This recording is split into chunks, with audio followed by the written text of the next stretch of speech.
Josée, est-ce que tu me permets de saluer des gens Certainement. avec qui j'étais hier soir? Où étais-tu? C'était les 60 ans de Saint-Hubert. Je savais que tu étais plus vieille que je pensais.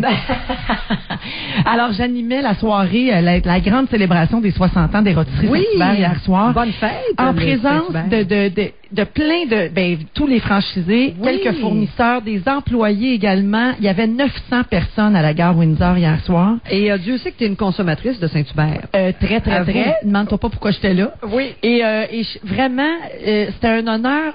J'ai appris des choses hier parce que bon, on sait que c'est les 60 ans de Saint-Hubert, puis on connaît l'entreprise, mais j'ai appris hier que bon, le restaurant, il a été fondé par les parents de Monsieur Léger. Tu sais, Monsieur Jean-Pierre Léger qu'on connaît, qu'on a vu souvent dans les galas présenter des prix comme commanditaire. Lui, c'est ses parents qui ont fondé Saint-Hubert. C'était un restaurant de 80 places sur la rue Saint-Hubert à Montréal.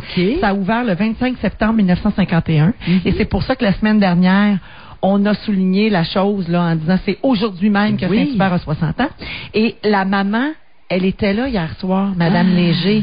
Elle a eu 90 ans au début du mois de septembre et elle était là hier soir pour voir de ses yeux et vivre les 60 ans de ce qui est devenu une fierté au Québec. Ben, je comprends donc, mais elle devait être fière, elle aussi. Ben, écoute, c'est extraordinaire. Oui, elle était bravo. assise là, les gens l'ont longuement ovationnée, ils l'ont chaleureusement applaudi. Elle était toute belle, toute chic, était assise, puis elle envoyait la main. C'était vraiment, c'était très beau de voir ça. Ah, ben, t'as passé une belle soirée. Oui, donc je veux saluer les gens qui étaient là hier, une belle gang sur le party. Oh, puis tiens, t'aimes les histoires touchantes? Ben oui. Je peux-tu t'en raconter? Ben, avec grand plaisir.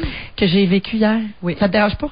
Ben, pourquoi ça te dérangerait? Non, mais je sais pas, je pensais peut-être que tu avais d'autres choses. Je t'écoute, je suis toute oui, Véro. Parce que je viens d'y penser, puis ça m'a beaucoup ému. Tu sais comment... Je veux juste te dire, je voudrais te faire un petit rappel. Cette émission s'appelle Les Midis de Véro. Mais arrête ça, on est deux. Ah oui, on t'écoute. Écoute ça. Hier, lors de cette soirée, on remettait des prix aussi aux rôtisseries qui se démarquent, là, tu sais, qui ont le mieux performé dans le réseau et tout ça. Il y en a 112 à travers le Québec.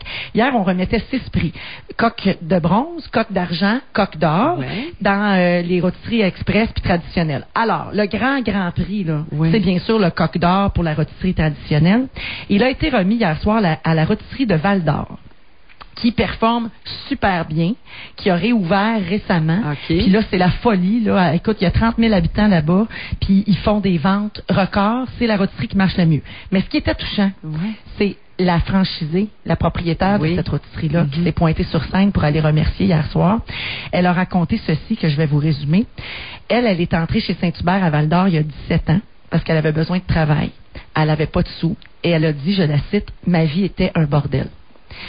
Et pendant des années, j'étais serveuse chez Saint-Hubert et je me disais, ça serait-tu formidable de pouvoir avoir un Saint-Hubert à moi? Et elle disait, j'ai pas les sous, je suis pas née pour ça. Tu sais, là, elle voyait pas le jour où ça pouvait se produire. Mais elle rêvait. Pour elle, c'est un rêve inaccessible. Oui. Et cette année, elle a acheté la rôtisserie toute seule. Et elle a gagné hier soir comme étant la rôtisserie la plus performante de Saint-Hubert. Hey, tu parles, toi? C'était tellement touchant, Josée. Elle pleurait pendant son discours, là. Je pensais pas vivre ça hier. Ah, tu travaillais fort, elle, dans la vie pour en arriver à ça, cette dame-là? Et c'est ce qui est beau, c'est le respect. Tout le monde est venu me voir pour me dire, tu sais pas à quel point cette femme-là respecte ses employés. Puis les employés étaient là et pleuraient avec elle. Arrête donc. C'était de toute beauté. Hey, tu t'en vas remettre des prix, tu dis, c'est sûr qu'il va y avoir de l'émotion, puis tu ramasses une histoire aussi humaine que ça. Ah, wow. Mais c'est toujours inspirant des gens qui rêvent, puis qui, à un moment donné, ont accès à leurs rêves. Mais tu sais, là, ça arrive pas de même. Il faut travailler si fort. Oui. C'est ce qu'elle a fini par dire. Elle dit, il n'y en a pas de limite. Il n'y en a pas. Faut rêver, puis il faut foncer. C'était bien touchant. Bien inspirant. Bravo.